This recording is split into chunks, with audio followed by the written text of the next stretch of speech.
So does this mean that we can expect that the typical system of greenlighting pilots and assigning a great deal of capital behind them, right, is going to migrate more towards, let's just say... Well, for Louis C.K. it did. But is it going to happen across the board? I mean, it's so early on, I think it's too hard to say one's replacing the other. During our talk the other night, preparing for this, I think you mentioned that, or somebody mentioned that increasingly in television, for instance, people are looking to assemble the elements, particularly the cast and the people that are visible to the public, as much on the basis of how many Twitter followers they have as anything else. Yeah. And I think that's a great example. I mean, you know, a non-digital example of that phenomenon in the Canadian music industry was Broken Social Scene. I don't know if anybody else knows about that band from here. But they were basically a conglomeration that was put together by Kevin Drew, who had a brilliant revelation.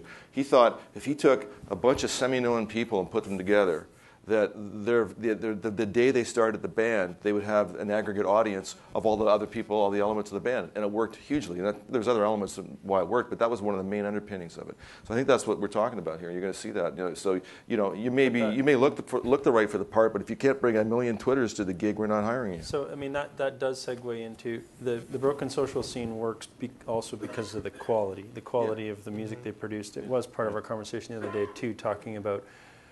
In music, the ubiquity of tools, the entry point came down with anyone can buy Pro Tools and work and produce now studio quality.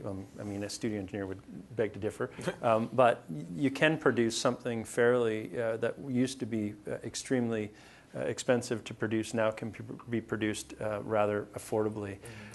Television production. Although, as you mentioned, Chris, the rental of a RED camera a few years ago, if you look at that compared to producing an HD now today, the costs have come down.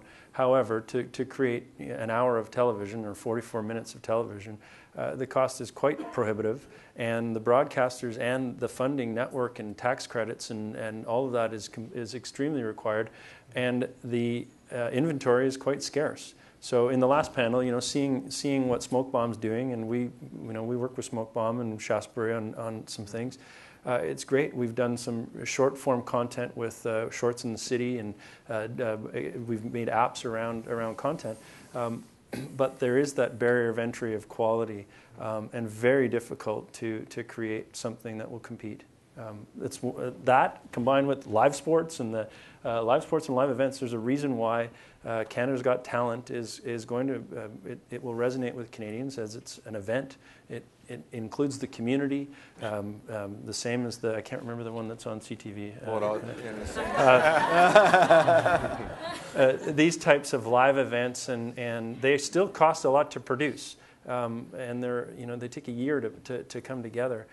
Producing that for a local, bringing a few people together to create something in a basement it doesn't tend to apply on the platforms of television to get the kind of money that you're going to get from national advertising. We're talking about cultural relevancy, though, and the tools that are available. And what's cool is that it's now democratized. So whereas networks used to be, the green light gatekeeper to a project, right. You can now, if you have a story worth telling, you can build a community, you can build an audience, and therefore in your negotiations or your approach with a network, you can have leverage.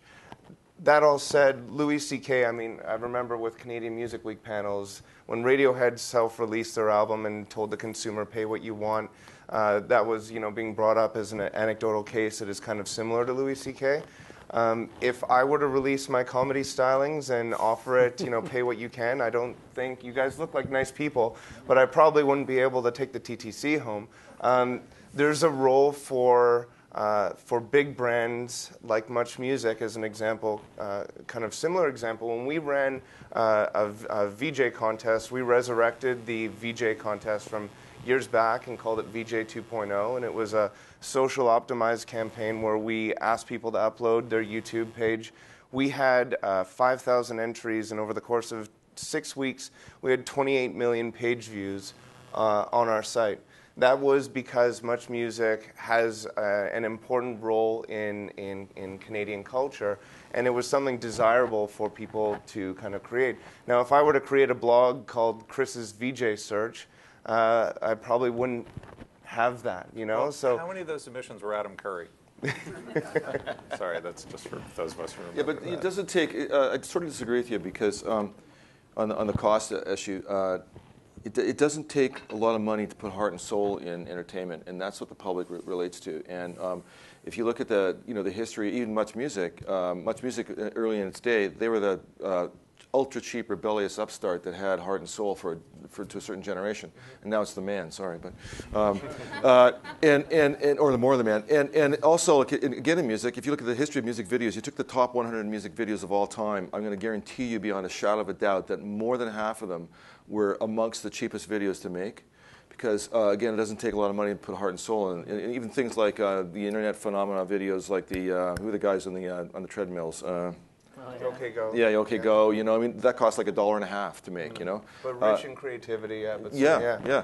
And in the television side, I mean, you look at the Trailer Park Boys. I mean, I don't know the details of the budgets, but if they spent a lot of money, they sure masked it really well. Well, that's part of the art. And to a certain audience, that has tremendous heart and soul and authenticity, right? And so authenticity, heart and soul are invaluable elements that cost nothing to put in terms of production value. So then the important question for this audience, some of whom are content creators, some of whom are working on, around, the legislating around content creation, support for that, is the suggestion then that the barriers to entry, right, for well-produced, professional, well invested in with heart and soul content are lower now, and that the opportunities are greater because of this disruption. So by suggestion, is it better to be a content creator in 2012 than it was in 1992? There's a tension in media and a solution. The tension is scarcity versus abundance. The media business was based on, the TV business was based on the value of a signal. And now when anyone can create content, you have, YouTube is building a business, and Google has built a business on the long tail of all media altogether. Where we come in, be it Much Music or Bravo or any brand, is now thinking of ourselves as curators of culture. So I do think that more than ever before, all of our brands will be collaborators with more people. We involve influential bloggers, vloggers in shows like Trending on Much Music is comprised of taking the trend of DIY fashion videos surrounded by stylized music videos. We're now creating shows in collaboration with the 15-year-old girl that has 10,000 followers because she's creative, ambitious, and just built. Which you wouldn't have done 10 years ago. No, exactly. to jump on that, without a doubt, it is. There has been no better time to be a content creator for everything, with the exception probably of the extremely general, wide broadcast type content, because it's very competitive. The niche programming, connecting an audience, if you want to make content for people that knit and like to mix cocktails, there's an audience for that, and there's probably a channel somewhere that you can connect with that audience. Quick disclaimer: drinking and knitting needles. It doesn't seem. I don't know. I live in Leslie, just outside of Leslieville now, and there is a knitting place, and they have some. Anyways, that's why it occurred to me. I'm not so good at it. We have some liability here, man. Like if they go out and they start stick drinking. to chocolate. I think the chocolate would be. Just saying that it is. I mean, as the big conventional, we rely on U.S. network content because it is what the audiences are driving to, whether it's the $500 million of revenue or $1 billion that CTV pulls in, and to our $500 million. But who's counting? Yeah, but who's counting? Who's really? That's where the lion's share of the money is necessarily coming from. But to be a consumer of the content and to be a creator of that content, you're now connected with who cares about what you're doing. Okay, but I want to hear from the disruptor. Well, I guess in talking to producers, one of the things that I think is very difficult, and being a former producer, I think it used to be you just told a linear story. So that was kind of easy compared to what we have to do today, or what we think we have to do today to engage an audience. But if you're a guy, and like one of our customers is a Hollywood actor named Adrian Grenier. He's famous for being the star of Entourage. He's got a big name. He wants to leverage that name to make passion projects and films. he can do that. He's got a big name. He's got platforms to do it on. He's got a good creative mind. He's got a linear storytelling kind of ethic about him, and it's all great. But it's really kind of hard to engage and tell stories. It's a tough process. And I mean, one of the things that we think we're doing a bang up job at is creating technology that's scalable, not one-offs for every show. We as a technology company and not as content creators anymore, we pine for that still a little bit, but as we're not content creators, we have to build technology platforms, engines that automate that process and bring all of these elements together and build a good user experience on that and provide an interactive experience on that and make it so that that producer actually finds it easy. And we're not there yet. It's actually hard.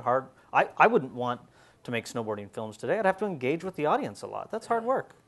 So I want to open it up for questions. I think we covered a pretty wide swath of stuff, so I'm looking forward to hearing. We'll start here and then we'll go there.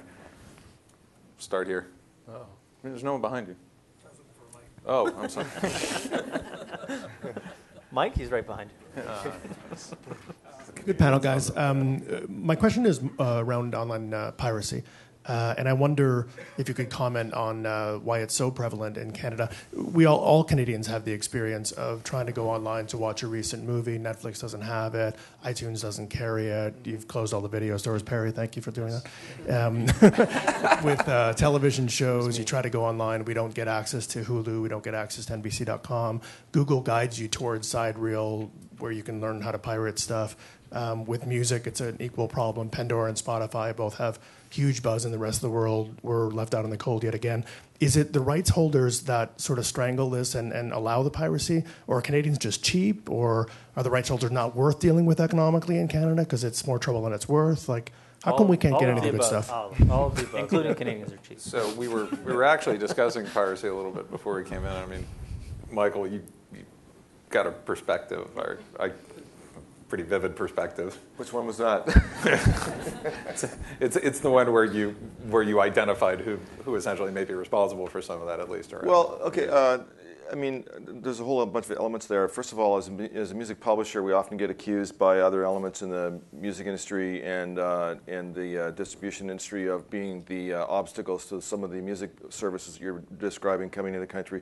I don't buy it for a second. I think it's mostly that we're a tertiary market. If you look, there's a tremendous number of products and services not available in Canada that are available in the U.S., for instance, and they have nothing to do with music rights or TV licensing rights. And so I think if you layer on the complexity of digital rights on top of that, it's an additional element. But the core driving elements, I think, are just that we're a secondary and tertiary market, and these are new services, and they have bigger fish to fry. Piracy. I mean. If you want to get me started on really the problem is that people are paying now. There's a whole new economic ecosystem that is sprung up around piracy, and the only problem with it is the people who create the stuff don't participate in that value chain. And the value chain, the links in that chain may not overtly think they're enabling piracy, but they are. And I'm talking about everything from the ISPs to the device makers to Google. And there's a really good site called "Who Profits from Online Piracy," and there's a really good book. I have nothing to do with it economically. It's called "Free Ride" by Robert Levine.